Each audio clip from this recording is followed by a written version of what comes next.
All right, so get ready because we're gonna take a deep dive into small town politics today. Oh, cool. Yeah, you sent us these minutes from a Youngsville, Louisiana City Council meeting Okay. from November 12, 2024. All right. I know what you're thinking. Minutes sound super exciting, Right. but trust me, there's a lot going on here. We're gonna kind of like pick apart the decisions they made, try to decode the personalities, and just see what this all tells us about Youngsville and its future. Sounds fun. I'm in. Okay, great. So the meeting starts off with an invocation Uh, from the pastor of First Baptist Church. Interesting. So right away, it kind of sets the scene a little bit. This isn't just like a boring procedural meeting. Yeah. There's a strong sense of community and shared values like woven into the whole fabric of this thing. So you're saying, like, how might that influence things? Exactly, yeah. Like how does that undercurrent of faith play into how the council approaches social services or development or all these different issues? Yeah. That's a really interesting point. Okay, so speaking of influencing, we've got two candidates in this meeting. Oh. They're running for office in the upcoming runoff election. Cool. We've got Todd East, who is running for city council, and Cody Louvier, the incumbent chief of police. All right. Both of them, they're expressing gratitude, for the community's support, but their styles are really different. How so? Well, East is very brief and heartfelt. It's almost like he's talking to a neighbor, Right, right. Louvier, on the other hand, he's got this very detailed strategic overview of his experience and vision. Oh, wow. So it's like two totally different approaches. Exactly. And it makes you think, Youngsville's got that tight-knit community vibe. Yeah. So will voters be more swayed by East's kind of heartfelt appeal? Hmm. Or will they go for Louvier's focus on experience, especially since the town's dealing with so much growth and change? It's like two different campaign playbooks. Yeah, for sure. Yeah, Okay, man. so let's move on to more of like the nuts and bolts stuff. Okay. The September 2024 finance report. Gotcha. Sales tax revenue is up, which is great. Always good news. Yeah, always good news. But I was struck by how casually they approved this report. Barely any questions from the council. Huh. Interesting. So is that like a sign of trust in the city's financial management? Maybe? I mean, it could But be. really? But it also makes you wonder, should there be more scrutiny? Right. Like a deeper dive into the numbers. Transparency is crucial. Absolutely. Yeah. Especially when we're talking about public funds. For sure. A healthy dose of skepticism is never a bad thing. Agreed. Okay, and speaking of scrutiny, things get a little tense when they start talking about the bids for the wastewater treatment plant expansion. Oh, what happened? Well, they came in way over budget. Oof. Yeah, that's a problem. Yeah, big problem. This is where things get real for a lot of towns. You're telling me infrastructure projects are expensive? So expensive. And they're crucial for growth. Absolutely. You need those systems to be able to handle new residents, new businesses, all the stuff that comes with growth. Exactly. And the council, they decide to reject the bids and basically go back to the drawing board. Really? Wow. Yeah, they even say they need to scrub the details. Okay, so they're committed to fiscal responsibility. Oh, yeah. But delaying this project could have a ripple effect on Youngsville's future. It's a tough call, for sure. They're stuck between a rock and a hard place. Totally. They've got to weigh the needs of the community against the reality of a tight budget. I see what you mean about these financial reports not being so boring. Right. They have huge implications. They really do. Okay, so now for something a little lighter. Okay. Small Business Saturday. I love Small Business Saturday. Me too. The council is proclaiming November 30th, 2024 as a day to celebrate and support local businesses. Awesome. It's clearly something they're passionate about, and it connects back to that positive sales tax revenue we talked about earlier. Right, supporting small businesses is good for the whole community. Absolutely. It's about fostering that sense of community and keeping the economic engine of the town running. The Chamber of Commerce rep, Haley, she was so enthusiastic about the whole thing. Oh yeah, she was practically bursting with excitement about this Shop the Sweet Life event they're having. That's awesome. I love that energy. It's infectious, for sure. Okay, so let's talk about something that always gets people fired up. Oh boy, what's that? Development. Ah, yeah, that could be a hot topic. It can be. A developer named Lucas Nepper is requesting a variance for a new rental community in Sugar Mill Pond. Okay, and remind me, what are variances again? So basically, it's when the rules have to bend a little bit Right. to accommodate a specific situation. It's a good reminder that development isn't just about blueprints and zoning laws. Right. It's about navigating the needs of a growing community while still preserving its character. That's a great way to put it. So Nepper's plan includes single-family homes and townhomes, and get this, a fancy dumpster enclosure with valet trash service. Sounds fancy. Right. But then Councilmember Matt Romero, he kind of throws a wrench in things. What does he do? He's concerned about the noise from early morning trash pickup. Oh, that makes sense. Yeah. He brings up a similar issue they had behind Rouse's. So he's thinking about the residents who already live there. Exactly. He wants to make sure new developments don't negatively impact the existing folks. It's about finding that balance, right? Yeah. Between progress and preserving quality of life, that's a constant tension in any growing community. For sure. Yeah, it's like he's speaking for all the folks in Sugar Mill Pond, making sure they don't get steamrolled. Right. Looking out for them. Okay, so the meeting takes a bit of a somber turn now. Okay. We come to this resolution honoring Robert W. Daigle. Okay. He was a prominent developer who recently passed away. As in?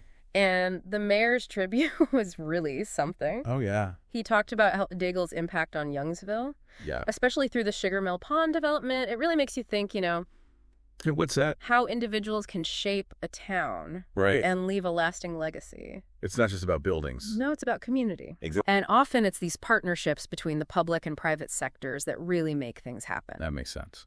So the council's recognition of Daigle's contributions, it almost feels like a passing of the torch, Yeah, I get that. acknowledging those who came before while looking ahead to the town's future. It's like building on the foundation they laid. Yeah, exactly. And speaking of those who came before, Mm-hmm. there's this really touching moment when the council passes a resolution of condolences for Ben Burley. Oh, wow. He was the former city treasurer. Okay. He recently passed away, too. Oh, that's sad. It was actually on his birthday. Oh, no. Oh. And at the end, the mayor says, "Happy heavenly birthday to Ben." Oh, that's sweet. It just really gets you right in the feels. Yeah, it does. It speaks Right. to those personal connections, that Yeah. shared history that kind of binds everyone together. Even in a formal setting, like a council meeting. Right. It's a reminder that these aren't just names on a page. Mm-hmm. They're people who helped make Youngsville what it is today. Okay, so let's get into some of the more nitty-gritty details of local government now. All right, sounds good. The council approves a bunch of resolutions Okay. related to state grants What? for water and road infrastructure. Gotcha. These grants, they're so important for small towns. Yeah, especially for essential stuff like that. Right. They can make a huge difference. Between a town that's thriving and one that's struggling. Absolutely. And then there's this budget amendment Oh, okay. What for? to reappropriate some American Rescue Plan Act funding. ARPA funding. All right. It's just a reminder that managing these federal funds is a big responsibility. Yeah, you have to be careful. You got to make sure you're following all the guidelines and being transparent. Absolutely. It's like walking a tightrope. Right. Trying to balance all these priorities. Exactly. Okay, so as the meeting starts to wrap up, there's this bittersweet moment. What happens? The mayor acknowledges that this might be Councilwoman Creed's last meeting Oh, why is that? before the runoff election. I see. And he gives this really heartfelt thank you for her service. Oh, that's nice. He talks about how prepared she always was and how involved she was in the community. It's always nice to see that recognized. It really is. It makes you think about the challenges of stepping into these leadership roles. Yeah, for sure.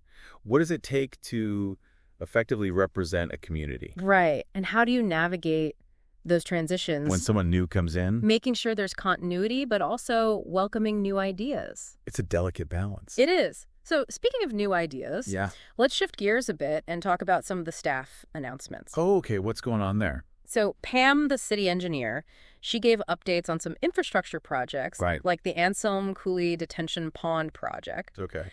and the Riviera Road project. Sounds like they're making progress, That's good. but there are some delays. What kind of delays? The usual permitting weather. The classic roadblocks. It's easy to get frustrated with that stuff, It is. but it's a reminder that these projects are complicated. Yeah. A lot of moving parts. There are a lot of stakeholders involved, Mhm. and sometimes things just don't go according to plan. So patience is key. Patience is key.